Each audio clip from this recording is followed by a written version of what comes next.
Hi guys, આજે આપણા 11મા ધોરણના બ્રિજ કોર્સના ત્રીજા લેક્ચરમાં તમને તમે જે 8મા 9મા 10મા ધોરણમાં બીજગણિતના સૂત્રો શીખી ગયેલા છે એ સૂત્રો કેવી રીતે યાદ રાખવાના, કેવી રીતે એ સૂત્રો આવે છે, બરાબર છે, એ આપણે તમને હું શીખવીશ. તો તમે બધા નોટબુક અને ખાસ મગજ ખોલીને તૈયાર રહો, સાથે પેન રાખજો લખવા માટે. તો તમે પહેલા જે સૂત્ર શીખ્યા છે એ સૂત્રમાં તમારી પાસે હતું આવું કંઈક a માઇનસ b એની એક ઘાત હોય, બરાબર. તો તમે a માઇનસ b લખતા હતા, એમાં કંઈક સૂત્ર જેવું કંઈ છે નહીં, બરાબર. પછી a પ્લસ b હોય, આપણે એ પ્લસ કરીએ તો એ જવાબ પ્લસ આવશે, એ તમને ખબર છે. હવે a પ્લસ b નો વર્ગ લખીએ તો તમે આવું કંઈક લખતા હતા કે a નો વર્ગ વત્તા 2 વખત ab, એટલે કે 2 ગુણ્યા પહેલું પદ બીજું પદ વત્તા બીજા પદનો વર્ગ, આવું લખતા હતા, બરાબર છે. હવે આ a માઇનસ b ના વર્ગનું સૂત્ર હું પછી લઈશ, અત્યારથી લેતો આપણે આવી રીતે લખતા જઈએ. પછી a પ્લસ b નો ઘન હતો, તો a પ્લસ b નો ઘનનું સૂત્ર શું લખતા હતા તમે? તો કે a નો ઘન વત્તા 3a નો વર્ગ b પ્લસ 3ab નો વર્ગ વત્તા b નો ઘન, આવું લખતા હતા. આવડે છે ને આવું? ના, તો કદાચ તમને આવું આવડે છે. a પ્લસ b નો ઘન એટલે a નો ઘન વત્તા b નો ઘન વત્તા 3ab અને a વત્તા b. કદાચ તમને આ સૂત્ર આવડે છે. હા, તો એ જ થયું ને દીકરાઓ, આ a નો ઘન, પછી આ b નો ઘન, તો b નો ઘન 3ab ની સાથે a નો ગુણાકાર કરો તો 3a ગુણ્યા a નો વર્ગ સ્ક્વેર થશે b, તો આ જે 3a નો વર્ગ b, અને પછી 3a b નો વર્ગ થશે, તો તે 3ab નો વર્ગ થઈ ગયો, એટલે બંને સૂત્ર એના જ છે. ત્યાર પછી a વત્તા b ની 4 ઘાત બરાબર, એવું તો નથી ને ગભરાઈ જતા છો, આવડે છે તમને, બરાબર. તો a ની 4 ઘાત વત્તા a ની 4 ઘાત વત્તા 4a નો ઘન b વત્તા 6a નો વર્ગ b નો વર્ગ વત્તા 4ab નો ઘન વત્તા b ની 4 ઘાત, આવો જવાબ આવશે, b ની 4 ઘાત. ત્યાર પછી લઈએ a વત્તા b આખાની 5 ઘાત, તો જવાબ આવશે a ની 5 ઘાત વત્તા, મને આવડે છે એટલે હું લખું છું સૂત્ર, હા ને? હા, ચાલો. પછી 5a ની 4 ઘાત b પ્લસ 10a નો ઘન b નો ઘન વત્તા 10a નો વર્ગ b નો ઘન વત્તા 5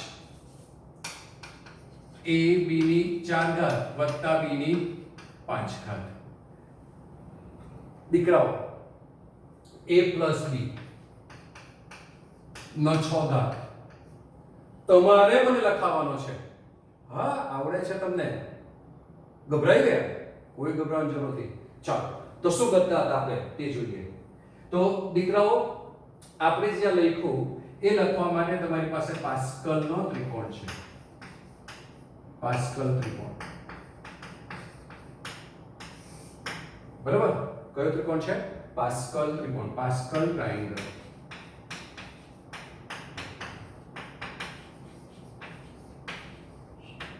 પાસ્કલ ટ્રાયેંગલ છે તેના પરથી લખીએ છીએ. જો પાસ્કલ ટ્રાયેંગલ કેવી રીતે લખવાનો છે તે પહેલા તમારે એક 1 મૂકી દેવાનો, બરાબર છે. પછી એની નીચે એક આ બાજુ 1 અને એક આ બાજુ 1 મૂકવાનો, બરાબર. હું જરા લાઈન દોરી દઉં, હા, એટલે આપણી પાસે એ આમ તેમ ન થઈ જાય બધી સંખ્યાઓ અને તમને એક ડિઝાઇન જેવું જોવા મળે, બરાબર. એટલા માટે હું થોડી લાઈન ડ્રો કરી દઉં છું. બહુ થયું આટલું તો મને. આ તમારી નોટ થઈ ગઈ. મારા હાસ્ય રાઈ બાજુ લાવા ટૂંકા છે, બરાબર. ચાલો પછી શું કરવાનું, અહીંયા 1 મૂકવાનું, ડાબી બાજુ 1 મૂકી દેવાનો. હવે આ બેનો સરવાળો કરો, આ બેનો જે સરવાળો કરીએ તે 2 લખો અહીંયા અને પાછો અહીંયા એક 1 મૂકો. બરાબર, મારો હાસ્યો નાનો પડશે એટલે પછી આપણે હાસ્યો દોરીશું. મારે લાઈન લાંબી કરવી પડશે ને. હા ચાલો, તો એક્સિડન્ટ થઈ જશે નહીં તો. ચાલો શોર્ટ પડી ગયા.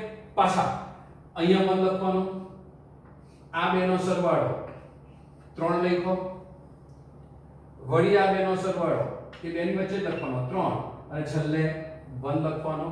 સમજ પડે છે ને. ચાલો પાછા અહીંયા 1 લખો, આ બેનો સરવાળો 4, આ બેને એડ કરો કેટલા થશે 6, આ બેને એડ કરો 4 અને પાછો અહીંયા 1 લખો. સમજ પડે છે ને. પાસ્કલ ટ્રાયેંગલ કેવી રીતે બનાવવું તે સમજ પડે છે ને. Okay fine.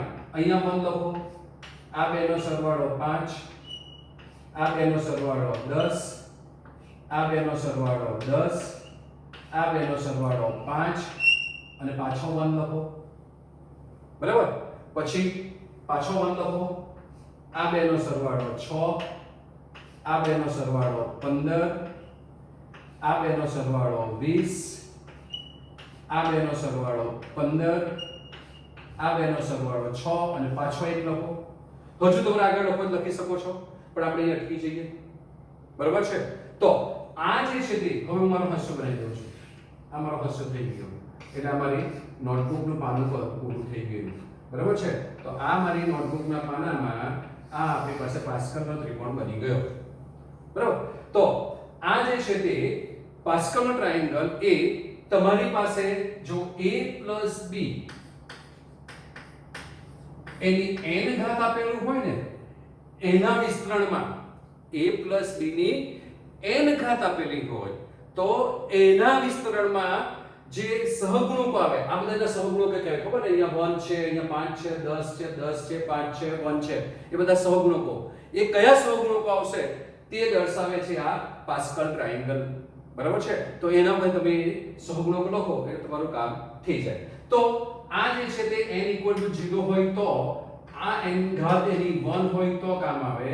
આ n = 2 ઘાત હોય ત્યારે એના સહગુણકો છે. આ n = 3 ઘાત હોય ત્યારે એના સહગુણકો થાય. આ n = 4 ઘાત હોય ત્યારે એના સહગુણકો થાય.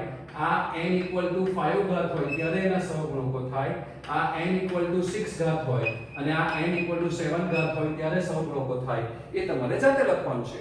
આ વંચાય છે કે કલર જરા ડાર્ક લખી દઉં. આ n = 0 માટે, આ જે છે તે n = 1 માટે, આ જે છે તે n = 2 માટે છે, આ n = 3 ના સહગુણક છે, આ n = 4 ના સહગુણક છે અને આ n = 5 ના સહગુણક છે. બરાબર છે. તો આ એના સહગુણકો થઈ ગયા તમારી પાસે. કેવી રીતે કરવાનું? તો દીકરો તમને a + b ની n ઘાત આપેલી હોય, આ a + b, a + b whole the power n, a + b ની n ઘાત આપેલી એટલે કે a + b n. તો શું કરવાનું? તમારે કોઈ પણ ની a ની કે b ની એક ઘાત n લઈ લેવાની. બરાબર છે. તો a ની કે b ની જોઈ લો તો બધી બાજુ લખો તો બધી બાજુ બધા સરખા છે, વચ્ચે અલગ. આ બંને 1 1 વચ્ચે 3 3, આ 1 1 4 4 6 એટલે કોઈ પણ એકને લઈ લેવાનું. તો આપણે જનરલી જે પહેલું પદ હોય તેને જ આપણે પહેલા ઘાત આપીશું. તો પહેલા પદને પહેલી ઘાત આપવાની. બરાબર. તેનો સહગુણક આ થાય, બીજા પદનો સહગુણક આ, ત્રીજા પદનો સહગુણક આ. અને જે પહેલું પદ છે એની ઘાત તમે n લખી તો બીજા પદમાં તેની એક ઘાત ઓછી કરવાની અને b ની એક ઘાત વધારતા જવાનું. એટલે શું થાય કે જુઓ આપણે લઈએ કે અહીંયા આપણે લઈએ a + b નો વર્ગ. તો હું પહેલા a ને 2 ઘાત આપી દઉં.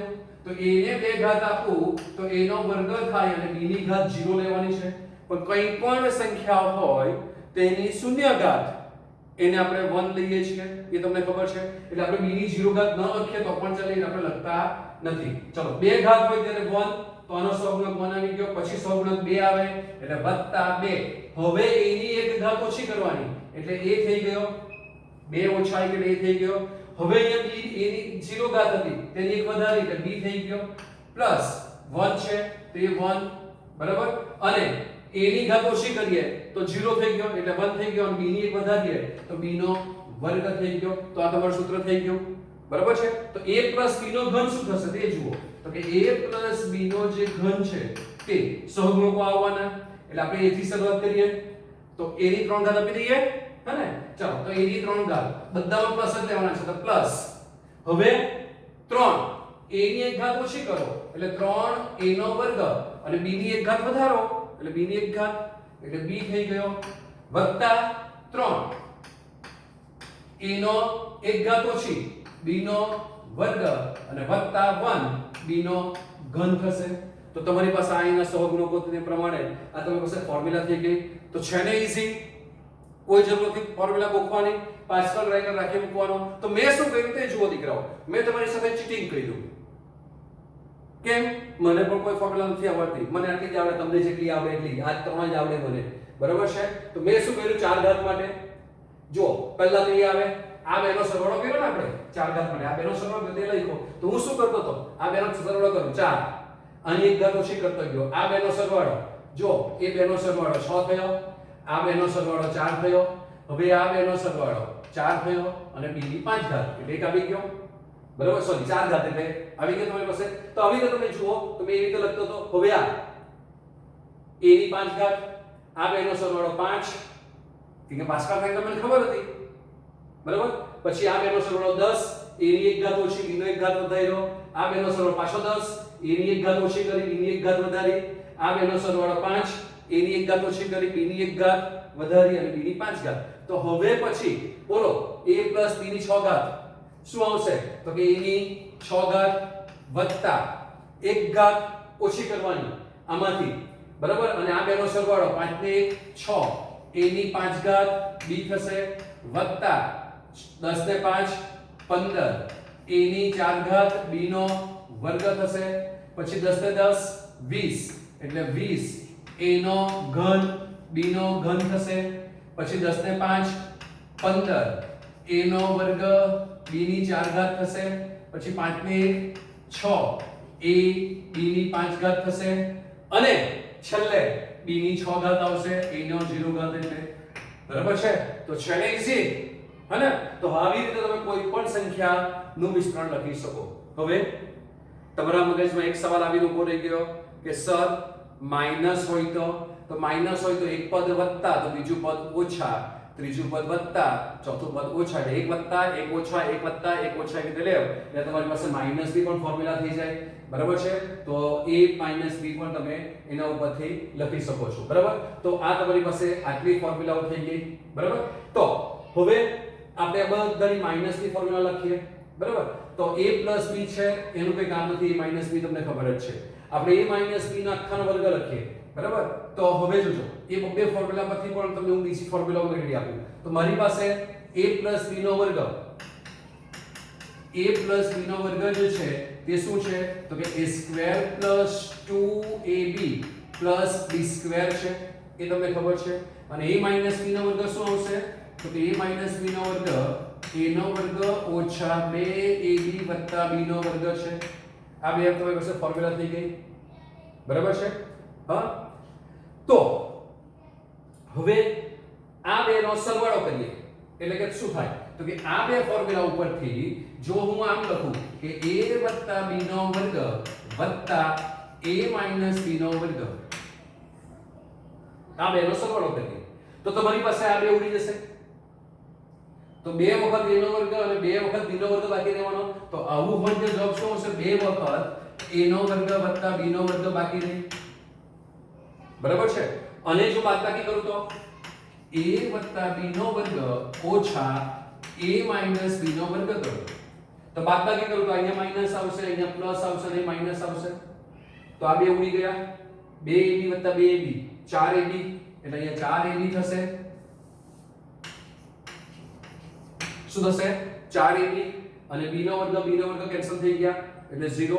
એટલે તમારી પાસે આ બે ફોર્મ્યુલાઓ તમને આવડતી હોય તો એ બે ફોર્મ્યુલા ઉપરથી તમારી પાસે બીજી આ બે ફોર્મ્યુલા આવી શકે. બરાબર છે. પછી હવે આ a b નો વર્ગ છે. બરાબર, તો આ a b નો વર્ગ છે તમારી પાસે. તો a b નો વર્ગ તમારી પાસે સૂત્ર છે a નો વર્ગ વત્તા 2ab પ્લસ b નો વર્ગ અને a માઈનસ b નો વર્ગ તો મને મધ્યમ પદ માઈનસ જોઈએ તો મારી પાસે પ્લસ છે મારે આ a પ્લસ b ને માઈનસ માં લખવું છે તો મારે શું કરવું પડે -2ab કરવા પડે કે મને મધ્યમ પદ -2ab જોઈએ a નો વર્ગ તો છે જ b નો વર્ગ પણ છે તો મેં -2ab કર્યા એટલે મારે +2ab પણ કરવા પડે એટલે હું +2ab કરી દઉં બરાબર છે તો મારી પાસે શું થયું તે જુઓ હવે શું થાય તો કે a નો વર્ગ 2 ઓછા મારે જોઈએ છે એટલે ઓછા 2ab લઈએ તો આ 2ab વત્તા 2ab કેટલા થયા 4ab થઈ ગયા તો વત્તા b નો વર્ગ અને વત્તા 4ab થઈ ગયા બરાબર તો આ કોણ થયું આ જે છે તે તમારી પાસે આ a b નો વર્ગ છે તો આ જે છે તે a b નો વર્ગ છે અને વત્તા 4ab થાય વત્તા શું થાય 4ab થાય એટલે તમારી પાસે એક ફોર્મ્યુલા આવી કે a b નો વર્ગ જો આપેલો હોય a b નો વર્ગ આપેલો હોય તેને ઓછાના વર્ગમાં તમારે કન્વર્ટ કરવું હોય તો a b નો વર્ગ વત્તા 4ab કરવાનું એટલે વત્તા હોય ને અહીંયા ઓછામાં કરવું હોય તો ઓછા હોય તો 4ab પ્લસ કરવાનું તો એ જ રીતે તમારી પાસે જો a b નો વર્ગ આપેલો હોય તો તમે a b નો વર્ગ -4ab કરો તો તમારી પાસે a b નો વર્ગ થઈ જાય એટલે ઓછા હોય તો અહીંયા વત્તા કન્વર્ટ કરો તો અહીંયા પછી શું આવે માઈનસ આવે બરાબર છે તો તમને આ રીતે આ બે ફોર્મ્યુલા મળી ગઈ બરાબર છે તો આ તમારે યાદ રાખવું છે એવી જ રીતે બાકીની જે ફોર્મ્યુલાઓ છે તે તમારી પાસે a b હોલ ક્યુબ હતી તે આ ફોર્મ્યુલા હતી તો a b હોલ ક્યુબ તમને ખબર છે તો હું અહીંયા લખું છું કે a b નો ઘન a b આખાનો ઘન બરાબર શું આવશે a નો ઘન ઓછા b નો ઘન ઓછા 3ab અને a ઓછા b આ ફોર્મ્યુલા તમને ખબર છે a b a minus b ની a પ્લસ b ની આપણે યાદ રાખી છે એટલે એ થઈ ગઈ તો આમાં પણ બીજી તમારી પાસે જે કન્ફ્યુઝન કરે તે ખાસ ફોર્મ્યુલાઓ એ આ છે તો કે a square minus b square એટલે તમને ખબર છે એક વખત ઓછા આવે અને એક વખત વત્તા આવે એટલે a ઓછા b અને a વત્તા b મળશે ત્યાર પછીની ફોર્મ્યુલા a નો ઘન ઓછા b નો ઘન એટલે a ઓછા b અને a સ્ક્વેર જો ઓછા હોય તો મધ્યમ અહીંયા જે વચ્ચેનું પદ છે તે પ્લસ આવે એટલે plus ab plus b square થશે અને a નો ઘન વત્તા b નો ઘન હશે તો તમારી પાસે a વત્તા b અને a square minus ab plus b square આવશે ખાસ ધ્યાન રાખજો દીકરાઓ અહીંયા પ્લસ 2ab નથી આવતા નહીં તો પછી આ ફોર્મ્યુલા થઈ જશે a માઈનસ b ની કે a પ્લસ b ના વર્ગની ફોર્મ્યુલા થઈ જશે એટલે ખાલી ab જ આવે છે મધ્યમ પદમાં 2 આવતા નથી તો તમારી પાસે આ થાય તો ત્યાર પછી એક બીજી ફોર્મ્યુલા આવે a ની 4 ઘાત ઓછા b ની 4 ઘાત તો તમે કેવી રીતે ટેવાયેલા છે આના અવયવ જે છે તે આમ લખવા ટેવાયેલા છે a square minus b square અને a square plus b square આવું લખતા તમે ટેવાયેલા છે બરાબર પણ આવું લખવાની જગ્યાએ હોય તમે યાદ રાખો કે આના અવયવ પાછા આ રીતે પડે એટલે તમારે a ની 4 ઘાત ઓછા b ની 4 ઘાત નો સૂત્ર જો યાદ રાખવું હોય તો શું યાદ રાખવાનું a ની 4 ઘાત ઓછા b ની 4 ઘાત બરાબર a ઓછા b a વત્તા b અને a નો વર્ગ વત્તા b નો વર્ગ તમે આ રીતે પણ હવે યાદ રાખી શકો છો બરાબર તો આ તમારી પાસે થોડી ફોર્મ્યુલા હતી પછી બીજી તમારે ખાસ યાદ રાખવાની છે તે ફોર્મ્યુલા a વત્તા b વત્તા c નો વર્ગ આ વારંવાર તમને સાદુરૂપ આપવા માટે કામની ફોર્મ્યુલા છે કે વારંવાર તમને કામ લાગશે એટલે તમારે આ એક ફોર્મ્યુલા યાદ રાખવાની છે તો એ જે છે તે a નો વર્ગ વત્તા b નો વર્ગ વત્તા c નો વર્ગ વત્તા twice ab plus twice bc plus twice ca બરાબર તો આ એક તમારે બીજી ફોર્મ્યુલા યાદ રાખવાની છે બરાબર આ બધું તમને પેલી શીખવા માટે બધી ફોર્મ્યુલા એટલે થોડી જગ્યા કન્જસ્ટેડ થઈ જાય છે તો આ રીતે લખું છું તો તમારે આ એક ફોર્મ્યુલા યાદ રાખવાની છે બરાબર હવે આપણે જે શીખ્યા કે આ a cube plus b cube બરાબર a plus b into a square minus ab plus b square થાય એટલે a plus b whole cube માં ફેરવવી હોય તમારે એટલે આ ફોર્મ્યુલામાં ફેરવવી હોય તો આની જેમ તમે એને પણ ફેરવી શકો છો બરાબર છે તો એ ફોર્મ્યુલા જે છે તે આપણે અહીંયા જ લખી દઈએ તો કે આ જે છે તેની બરાબર પાછું કન્જસ્ટેડ ના થાય તમને જવા દો બરાબર તો એ તમને કહી દઉં તો શું આવશે ચલો અહીંયા લખી દઈએ તો a cube minus b cube તમારી પાસે હોય બરાબર તો a cube minus b cube is equal to એક ફોર્મ્યુલા તમારી આ છે a minus b a square plus ab plus b square બીજા કૌંસમાં, તો હેને તમારે ફેરવવી હોય તો એ a માઈનસ b નો ઘન થાય, a માઈનસ b નો ઘન વત્તા 3ab into a minus b થાય. અને એવી જ રીતે જો a cube plus b cube લઈએ તો a cube plus b cube જે છે તે a પ્લસ b નો ઘન, a પ્લસ b નો ઘન માઈનસ, અહીંયા વત્તા હોય તો અહીંયા માઈનસ આવે, અહીંયા માઈનસ હોય તો અહીંયા પ્લસ આવે, એટલે માઈનસ 3ab અને a વત્તા b થાય, minus 3ab into a plus b થાય. કશું કંઈ કરતો નથી, આપણે આ તમારી ફોર્મ્યુલા જે છે તે ફોર્મ્યુલા બેઠી આપણે સીધી જ એને એપ્લાય કરી દઈએ છીએ, બરાબર. તો આ ફોર્મ્યુલાઓ છે. આ સિવાયની તમારી પાસે બીજી ઘણી બધી ફોર્મ્યુલાઓ છે. સિગ્માનો ઉપયોગ કરીને જે તમે આંકડાશાસ્ત્રમાં ઉપયોગ કરતા હતા સિગ્મા ચિહ્ન, એ સિગ્માના ચિહ્નનો ઉપયોગ કરીને બીજી ફોર્મ્યુલાઓ જે છે જે તમને વારંવાર કામની છે, બરાબર, એ આપણે બીજા નેક્સ્ટ લેક્ચરમાં શીખીશું, બરાબર છે. તો મીનવાઇલ તમે આ બધી ફોર્મ્યુલા લખી લો, આનો તમે સ્ક્રીનશોટ લઈને બરાબર યાદ કરી લો લખીને, બરાબર છે. અને આપણે આવતીકાલે બીજા વિડીયોમાં આ શીખીશું.